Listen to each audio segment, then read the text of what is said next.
ৰাজ্য চৰকাৰে প্ৰশাসনীয় ব্যৱস্থাক ৰাইজৰ ওচৰলৈ লৈ অনাৰ লক্ষ্যৰে প্ৰচেষ্টা অব্যাহত ৰাখিছে আৰু তাৰ ফলত আজি ডিমৌত সমজিলা কাৰ্যালয়ৰ শুভ উদ্বোধন সম্পন্ন হয়। ডিমৌ বিধানসভা সমষ্টিৰ জনসাধাৰণে এতিয়াৰ পৰা জিলা আয়ুক্তৰ কাৰ্যালয়লৈ অহা যোৱা কৰিব নালাগে।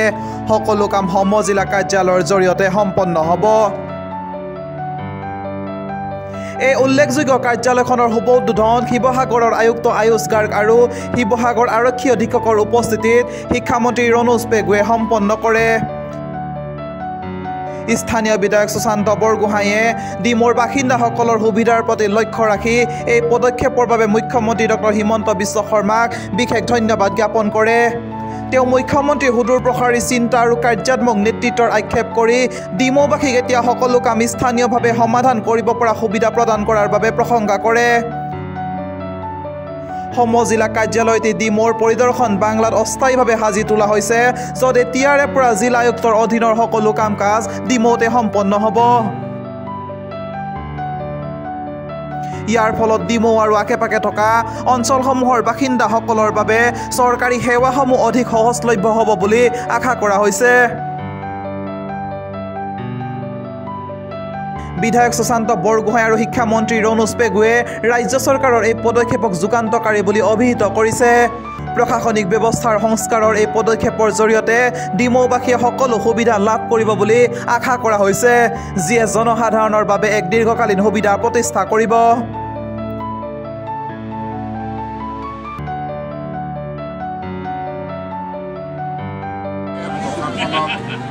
ব্যাপক সংস্কাৰ আৰম্ভণিৰে পৰা কৰি আহিছে আৰু ইয়াত আমি বিভিন্ন সেৱাসমূহ অনলাইন ব্যৱস্থাৰ জৰিয়তে জনগণৰ প্ৰতি নাগৰিক সেৱাসমূহ সহজলভ্য কৰি আছোঁ আৰু এতিয়া আমি প্ৰশাসনিক গাঁথনিৰ এক ব্যাপক পৰিৱৰ্তন আনি যে জিলাৰ কামসমূহ জিলা সদৰলৈ নগৈ যাতে একোটা বিধানসভা সমষ্টি তাৰ কাৰণে সমজিলা আয়ুক্তৰ কাৰ্যালয় স্থাপন কৰা হৈছে। যোৱাকালি আৰু আজি দুটা দিনত অসমৰ সৰ্বমুঠ 39টা সমজিলা আয়ুক্তৰ কাৰ্যালয় মুকলি হ'ব আৰু এই সমজিলা আয়ুক্তৰ কাৰ্যালয়সমূহত পঞ্চায়ত, লেণ্ড এণ্ড ৰেভিনিউ, খাদ্যৰ যোগান ব্যৱস্থা, বিভিন্ন মিনিষ্ট্ৰিয়েল ছাৰ্ভিচ মানে বিভিন্ন চাৰ্টিফিকেট দিয়া, এই গোটেই কামবিলাক এতিয়া সমজিলা আয়ুক্তৰ কাৰ্যালয়তে হ'ব। ৰাইজে বাট কৰি বাই শিৱসাগৰলৈ বা জিলা সদৰলৈ নোযোৱাকৈ এই সমজিলা আয়ুক্তৰ কাম অফিচতে এই সেৱাসমূহ লাভ কৰিব। কিছু আন্তঃগাঁথনি আমাৰ এতিয়া আমি কাৰ্যালয় এটা আৰম্ভ কৰিব লাগে, কাৰ্যালয় ইতিমধ্যে লোৱা হ'ল, তাতে কাম কাজ আৰম্ভ হ'ব। পৰ্যায়ক্ৰমে স্থায়ী কাৰ্যালয় আৰু আনুষংগিক যিবিলাক আন্তঃগাঁথনি যেনে বিভিন্ন বিষয়াসকলৰ আৱাসগৃহ, কোৱাৰ্টাৰ আদি এইখিনি পৰ্যায়ক্ৰমে আগবাঢ়ি যাব। মন্ত্ৰীডাঙৰীয়াক ধন্যবাদ জনাইছোঁ। উপজিলাৰ যোগেদি ডিমৌ বৃহত্তৰ অঞ্চলৰ ৰাইজৰ সুবিধা হোৱাকৈ মৌলিক যিবিলাক তেওঁলোকৰ সমস্যাৰ সমাধানৰ ক্ষেত্ৰ হ'ব, গোটেইখিনি আমাৰ এই সমজিলাত উপলব্ধ হ'ব। তাৰ বাবে মাননীয় মুখ্যমন্ত্ৰী ডাঙৰীয়াক ধন্যবাদ। অনুভৱটো কাম কৰাৰ যিটো সুবিধা ভাবিছিলোঁ, সেই সুবিধাবিলাক মাননীয় মুখ্যমন্ত্ৰী ডাঙৰীয়াই নিজে নিজে দিছে। এটা ভাল অনুভৱ আৰু যথেষ্ট দূৰৰ দুখীয়া মানুহৰ এই সমজিলা যোগেদি সহায়ক হ'ব।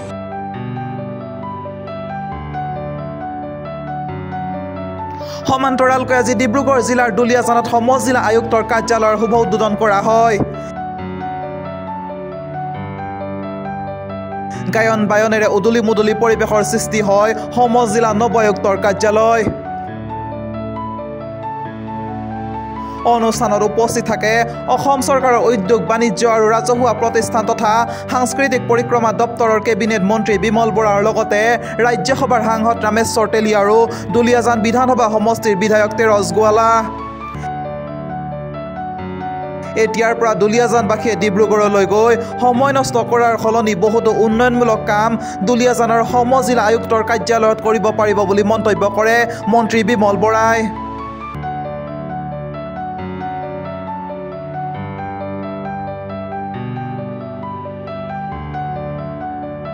Bureau report, news 12 Assam north east.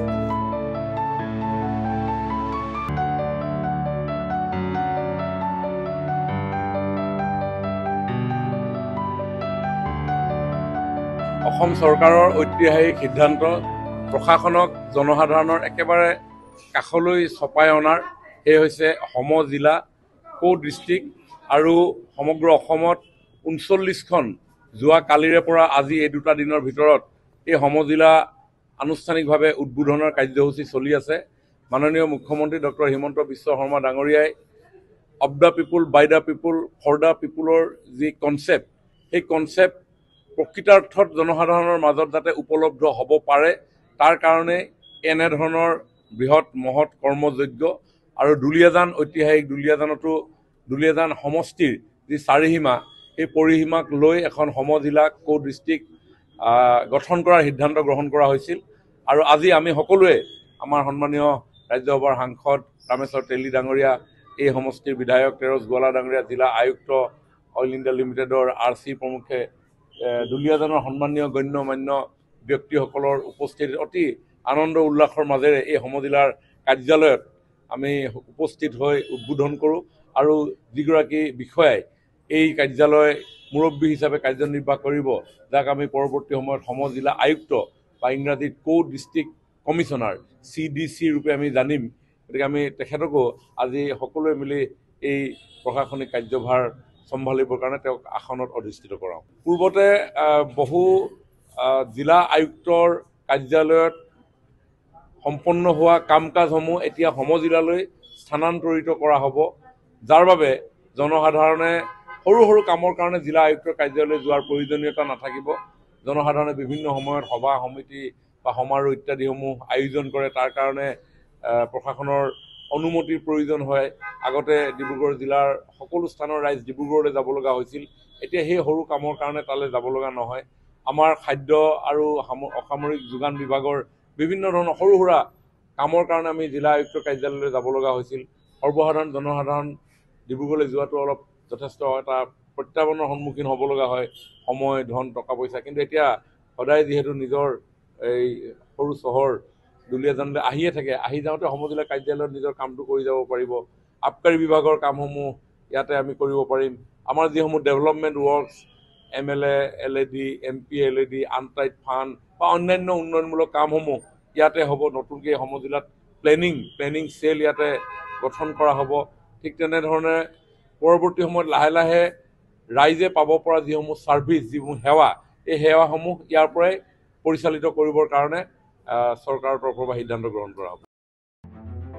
News 12 Assam north east, যাত্ৰা আমাৰ অবিৰত, সংকল্প অপ্ৰতিৰোধ্য।